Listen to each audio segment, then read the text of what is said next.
good morning and welcome to Wealth Edit Wednesday. We are so excited to have Jennifer Lunsford here today from Rahab's Road. She is the Director of Sales and works very closely with her parents on this, which is something that I am excited to talk about as well. But Lauren and I heard about Rahab's Road through the Southern Sea, and that's always one of our favorite places to go every year because we meet all these amazing women and hear about all these amazing businesses that women in the South are heading up. And anyway, we're always just constantly amazed at the things that people are doing. And Rahab's Road is one of those, and just so excited to hear more about how it came about and what y'all are working on, and share with our listeners so they can look it up as well. So Jennifer, thank you for being here. And why don't you just start off and tell us a little bit about you and how Rahab's Road came to be?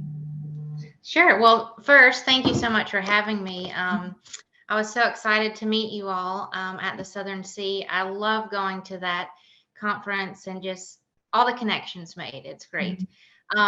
So I am the Director of Sales for my family's company, Rahab's Rope. Rahab's Rope was founded by my mother. May will be 18 years, which is kind of hard to believe. Time just passes quickly. But it really started with her heart for missions through different organizations here locally in Northeast Georgia, and then through different church groups as well.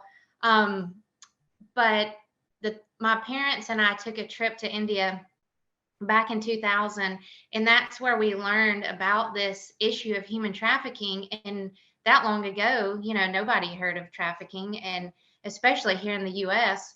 And so just talking to Indian nationals there during that trip and really learning that people were selling people, and not only adults, but also children as well. And my mother, having 2 children of her own, she just thought, how is this even possible that you could sell a child?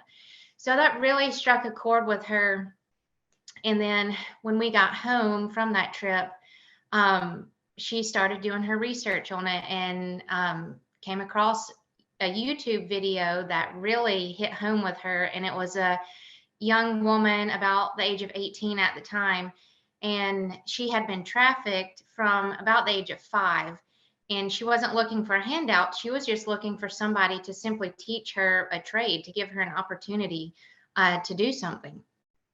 So that was what I had mentioned, was kind of my mother's aha moment, that she thought, you know what, we can do something about this. We can help these women. We can teach them a trade.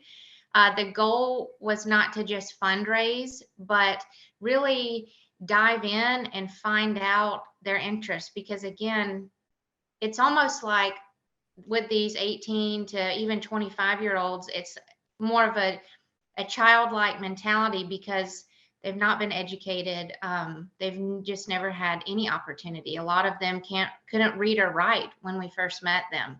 So it was really diving in and finding out what they wanted to do, and then how could we fit in, plug in, and what could we do? So with my dad's business background, he said, we're not going to fundraise, but we could start off with a program where these women are making different products, start out, simple stretch bracelets, different sewing items, different bags, ship them here to the US, and then share what, was laid on my mom's heart, and go from there and see what happens. So that's exactly what we did. And we had a small team of women making products and shipping it here to the US. And my mom would load me up with her, and we would go around to schools, churches, friends' houses, just anybody that would have us. And she would share, what was laid on her heart and what she wanted to do for these women and these families and young children. And it really caught on with everybody. They thought it was great. They enjoyed learning about, this other culture, this other side of the world, and this issue of trafficking, and what could they do right from home to make an impact globally and to impact these, young mothers on the other side of the globe. So that's how it really started. Just going door to door selling these products that these women were making. And then we were able to raise enough money to open our first retail store. So that's the backstory of how it all got started. I love that. And I know that so many people that are going to be listening are going to be having the same thought that I am right now of how amazing it was that your family had this idea, had a passion, and actually followed through with it. I think sometimes as women, I know I can say on numerous occasions, I've felt moved by someone's story and that I wanted to do something, but, fell short with actually like following through. And it sounds like your mom definitely is a visionary. And was it interesting for you? I mean, did you feel like your family's focus on missions was different than those around you? Because you went to India with your parents, right? As a teenager? Yes. Yeah. Yeah. Yes, I was a teenager and it was all very new for me. I mean, I knew my mother had always traveled and been involved in missions. And I guess watching her and seeing her passion and how much she so deeply cares about helping others, it really kind of, I think, paved the road for kind of laid everything out for me. I saw the joy that she brought people, and seeing just that love and compassion, I wanted to do that for others too. So I think her introducing me to all of that at such a young age really kind of shaped everything that I'm doing now. I remember my daughter, when she went to kindergarten, had a teacher, and the teacher sent us a quote from a book called Bread and Wine. I think Shauna Nequist, it was like one of her very first books. And to this day, my daughter's 17 now, so it's been on my phone now for about 12 years, but it really like changed how I looked at things, which is, by taking your children and showing them the world oftentimes is hard because, for example, in India, I mean, there's extreme poverty. It's so different than what we see here in America. And as our children, sometimes we question, are they old enough, mature enough to like process what's going on? But the quote was talking about how she said, why do we make it a priority to travel with our families? And she said it's because she wants her children to see that they are not big fish in a small pond, but small fish in a world where there's many different ways to be. And I remember just thinking like, I love that. And as a mom, and after my husband died, I took my girls and traveled, and it really has changed the way they see the world. And especially India. So India is a very special place, and I can see how your mom fell in love with that culture and that community because there's such a sweet and gentle spirit there. So how did y'all start off? Like, how did you find a group of women to even begin with? So we, well, I didn't mention this. The reason we first went over there was to visit friends who had moved to India full time to work with orphans. And so we had gone to see what they were doing and how everything was going. And they had, they'd been there for several months and just the connections and all. And they had been told about, this issue of trafficking, but that wasn't really their focus. Their primary focus was just the orphanage there that they were working with. But they were sharing with my mother about this issue of trafficking. And so just through that connection and going and visiting them, we were then able to meet with women in the community is who it was. And then also a local Indian pastor who he was wanting to do something to kind of tackle this issue or do something for these women who are involved in trafficking and in this particular red light area. But as a man, it's kind of hard for a man, a woman who's been abused by by men her entire life, even from the age of 5 years old, she's not going to trust him. So it was kind of like my mother was that missing piece to his puzzle. And then it all just happened. Yeah. I love that. Yep.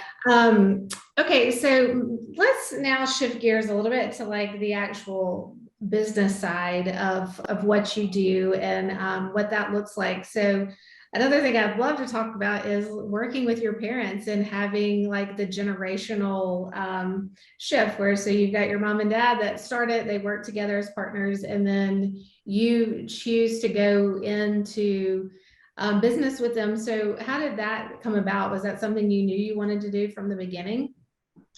No, actually, and not at all. I was always involved in it from the get-go, just by my mother making me tag along, and didn't really understand it in the beginning. But I'd gone to college and I got a degree in psychology and wanted to be involved in counseling, and I had started a master's program. I was starting it online through Liberty University up in Virginia. And during that first semester, just everything seemed wrong.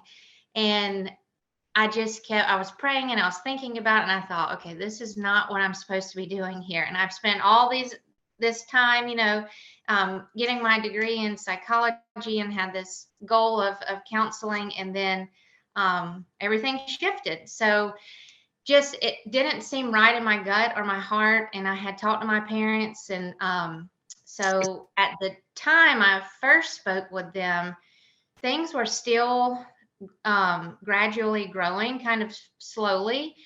So at first they were like, well, we're not really sure. Well, we're going to figure something out.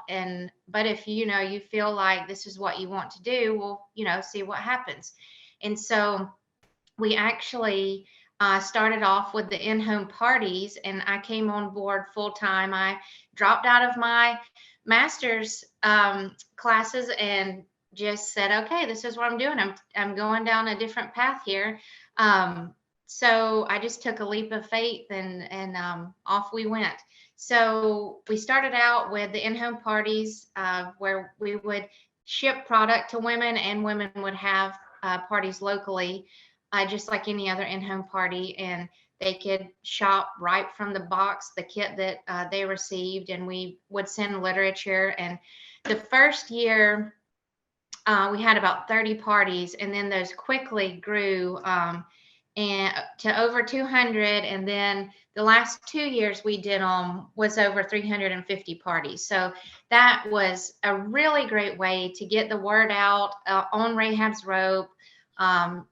People could physically see our products. I know a lot of the time it's better to physically see something, before you purchase, and then just raise awareness on trafficking and help people to know, it's not only going on in India, but it's going on, right here in your backyard as well. So it was just a really great outlet for us to do what we wanted to do, which was just spread the word about our mission. So that's when I first started, that's what I was doing. Then COVID hit, and that really changed the home parties a lot, but our focus has also shifted a lot since then as well. So we kind of are getting away from the home parties. We still have large groups or large churches that have their holiday bazaars that we'll ship the product to, and those are really great for us because we just have so many people that really love to support us, especially during the holidays, and purchase their gifts that they know are giving back. Mm-hmm. And now we're just kind of focusing more on the wholesale side of business, which has been very exciting for me, and getting to talk to all these different store owners across the US and hear feedback and how their customers love not only the product, but they get to read stories behind the product, and they know that they're doing good when they purchase from Rahab's Rope. I love that. So tell me, what was the process like trying to get into that wholesale market? Where did you start with that? Because I know that's oftentimes, with starting a small business and it begins to grow, you have to like make that decision. But I know it can be sometimes I was talking to somebody the other day, and it's like all of a sudden there's all these new terms, all these things to learn. So where did y'all start with that? So we started advertising just on social media, on our website. And we would go and, well, and also through the home parties, we would let people know if they had a store or they had a favorite store to send them our way. So really just word of mouth is how we started. And it was growing very steady. And then we started getting into the Atlanta market and the Dallas market. And that, of course, really helped just put us out there in front of people. So that's been very exciting. We've been doing that the last few years, and it's a lot of work, but it's very, very rewarding and a lot of fun. The wholesale business definitely, it is a little bit different than the retail side of things. You have to have a lot of more product on hand. We were ordering more. I think I've about driven my dad crazy with all of these orders and the increase in production. But it's been a lot of fun to just kind of watch it. We would order 20 of something, and now we're ordering 1,000 of of an item. So that it's really, really exciting. But just the logistical side of things, and then making sure planning for markets and knowing you're going to have those particular wholesale customers, but you also have your other solid customer base that we've had the same customers for many years now. So figuring out, okay, when we order, we know it's going to take 4 months for us to get the products. So figuring out, the exact quantities, but then you don't want to run a particular product for so long and then it slows down. You want to move it out. And so that's kind of how we started, really, was just word of mouth. Friends, and I would just cold call shops even, or go if I was vacationing and saw a cute shop that I thought our products might work. I would just go talk to them and tell them I could send them a little bit of information. So that's how the wholesale side got started. But it is a whole different ball game than the retail side, for sure.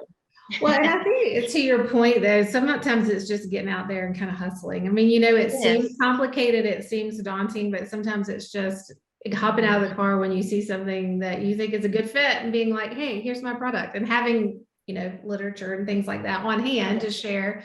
Because, even with the Welt Did It, we see oftentimes like our greatest growth comes from just meeting other people and sharing with them, and then them having a good experience and passing it along.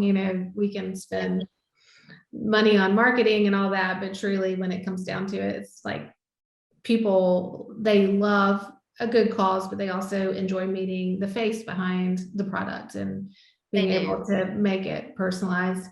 Okay, so thinking about the increased production and what's going on in India, so how many women do you have working for you? How are y'all meeting those demands? Because that is a lot. I mean, that's a huge shift. It is. COVID has definitely made it a little more challenging, and I know we're definitely moving forward with all that. But I think just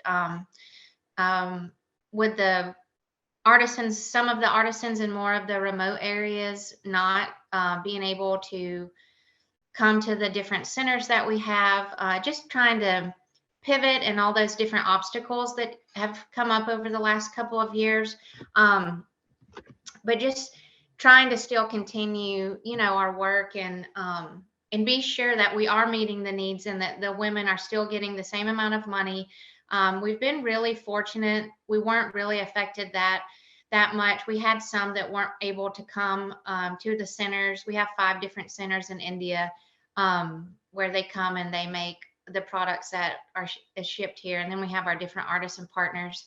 But we have 17 Indian staff who work for Rahab's Rope. And then the women, we generally have 25 to 40 women in each area that are making products for us.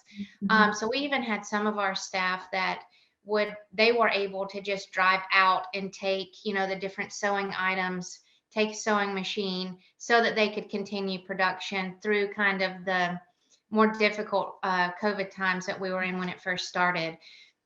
So thankfully, we weren't really affected that bad.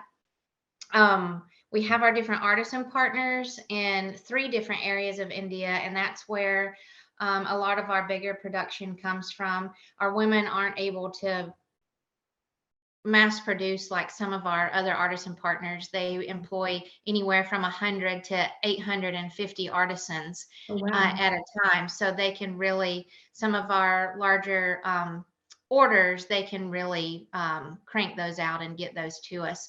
But as far as the women go that we support monthly, we have between, like I said, between 25 and 40 in each area. So a couple of hundred every month that we're supporting and providing them with a safe and loving environment and a steady and fair wage. And do they, I know we talked about this a little bit in our pre-call, but really their time at those centers is not really designed to be like a long-term situation. It's really more focused on teaching them the trade. Is that still the case? Yes, that is.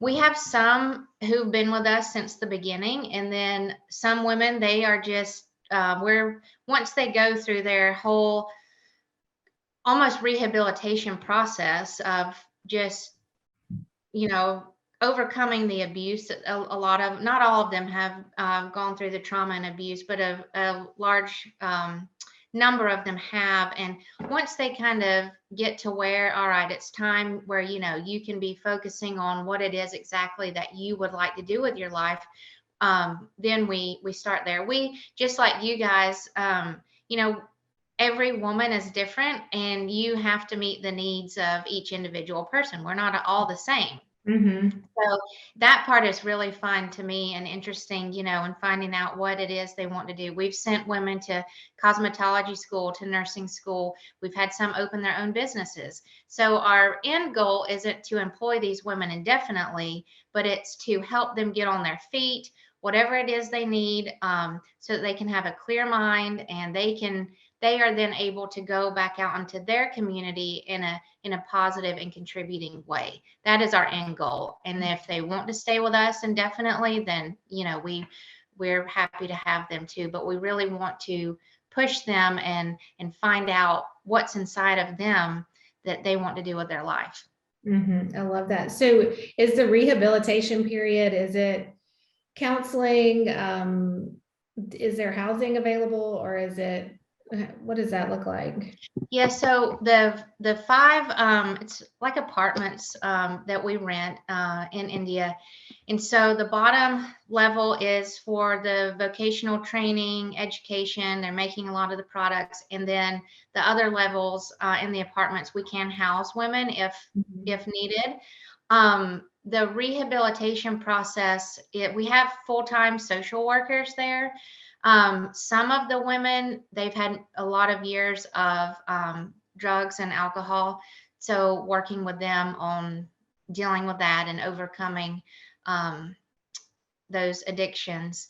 And then some, they just haven't had an opportunity, and they don't need really, they've had a lot of trauma, but not so much, had to deal with the drugs and alcohol.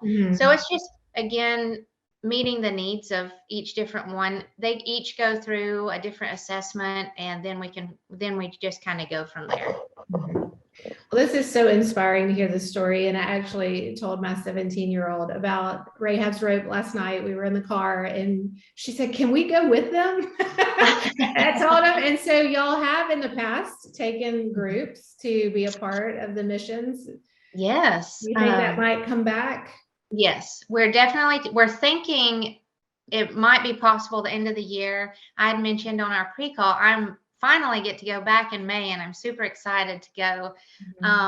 My parents and I are going. I'm staying for 2 weeks. They're going for 4 or 5 weeks.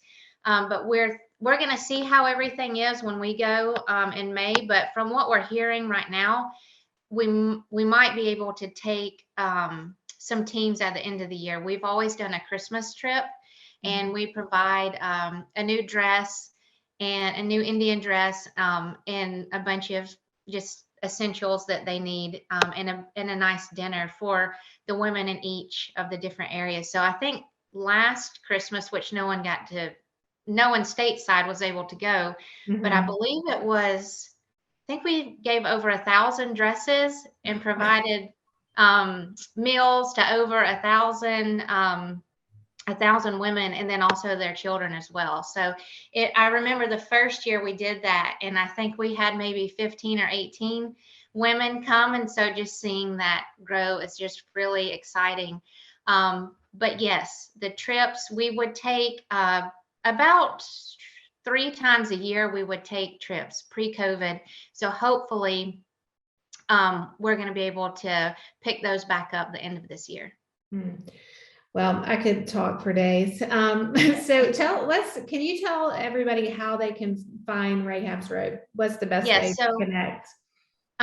Look us up on social media. In our Instagram is just Rahab's Rope. Love for you to follow us there and try to post updates and stories. My mother writes a story every Sunday that goes out, which is really, really inspiring and just really neat to read, because that story really helps connect, I think, the consumer with, where your money is going. You've helped by purchasing these earrings. You've been able to help send this girl to school. So you can sign up for our newsletter.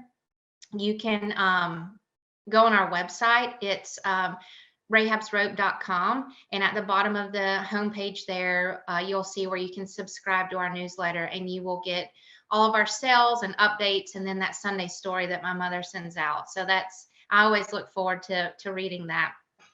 And then we have our Facebook as well. So you can buy our products online and all that. If you just go to rahabsrope.com, you'll find everything there. Okay, so Jennifer, how we end the call every time is we ask our guests, why did you say yes to the Wealth Edit?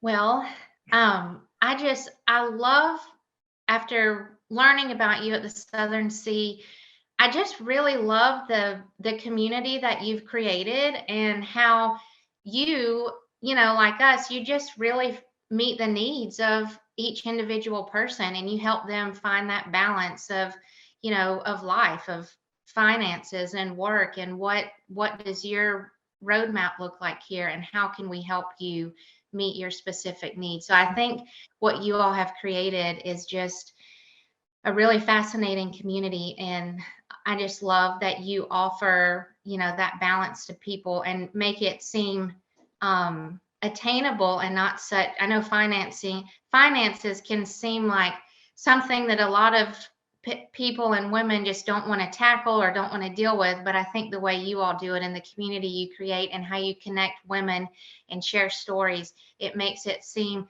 less scary and just fun. Yeah. So. Well, thank you for saying that, because we're like, we have fun every day, but I know people normally don't think talking about money is very fun. But yeah. To your point, Lauren and I talk about this a lot. There are a lot of opportunities to see something and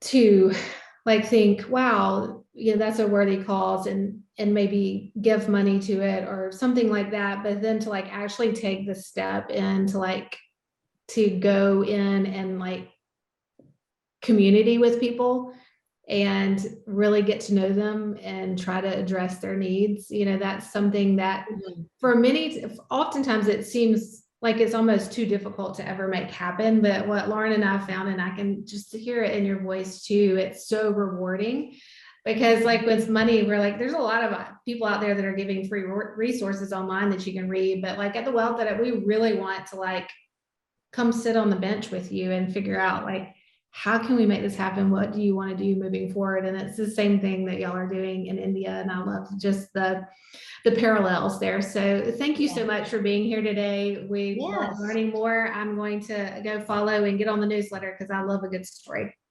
Yes. So, thank you. Well, and thank you so much. This was so much fun. And I just love connecting, with other women, and makes you feel like you're really in this life together. Absolutely. Absolutely. Well, thank you, Jennifer. Have a wonderful day. Thank you. You too. Right. Bye. Bye.